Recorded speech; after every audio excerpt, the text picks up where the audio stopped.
الو، مساء الخير. الو. النور، ازيك يا استاذ زمان؟ اهلا وسهلا، الو، نورتني. ازيك يا استاذ زمان؟ الحمد لله. ازاي؟ الحمد والله لله. انت انا متابع حضرتك من بدري، وبصراحه انا بحبك جدا. ميرسي، ربنا يخليك، شرفتني.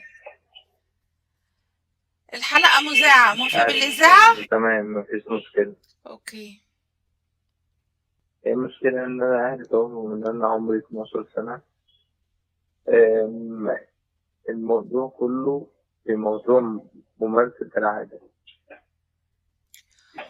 والدك ووالدتك الاتنين توفوا وانت عندك 12 سنة. بالظبط. فما انت ما لقيتش حد ينصحك او يفهمك الدنيا فيها ايه. بالظبط، فانا في الموضوع ده لغايه دلوقتي، ولا عارف ان انا افكر بشكل تاني، ولا عارف اخد قرار تاني. طب هو انت دلوقتي عندك كام سنة؟ 24. يعني انت بقالك 12 سنة مثلا في القصة دي. تمام. طيب هو انت جربت انت تبطل؟ رأيك ايه؟ عرفت تبطل لوحد؟ ما هو اصل هقول لك على حاجه. الموضوع ده بالذات زيه تعود عن. زي ادمان اي حاجه تانية. زي اللي بيدمن اي نوع من المخدر، زي بالظبط. اللي بيدمن نوع من الخمور، زي اللي بيدمن السجاير. هي بتندرج تحت بند بالظبط. الادمان، فاي حاجه فيها ادمان لازم يبقى حاجة من جوايا أنا اللي بالظبط. عايزة تخليني أبطلها. يعني بمعنى أصح لازم يبقى أنت اللي عندك إرادة قوية تمام. من جواك إنك تبطل. لكن ما هو علاج انا كعلاج عندي مفيش إرادة قوية علاج وكل حاجة. غير إنك ممكن قوية تزور وكل حاجة، بس دكتور. هي الفكرة. مم. تمام. اتفضل.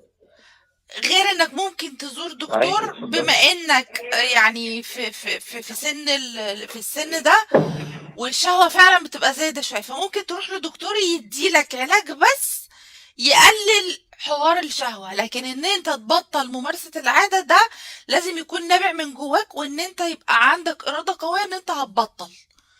لقيت نفسك هتتجه الاتجاه طب انت بتاعها، لا عندك اصلي لا إرادة، اعمل بس إرادة. الفرق إن انت لو ما عملتيش. بالظبط. يعني ممكن يكون واحد برضه بيصلي مع احترامي، وبرضه ربنا خلقه إن هو ما عملش حاجة زي دي بينسى القلب. ايوه، ما هي ملهاش فعلا علاقة. بس انا من ما أنا جوايا لقيت قصدي، نفسي يعني أنا هعمل عايز كده أسألك اشغل سؤال نفسي بأي دلوقتي. حاجة تاني. شغلت نفسي بحس بألم لو ما عملتش كده.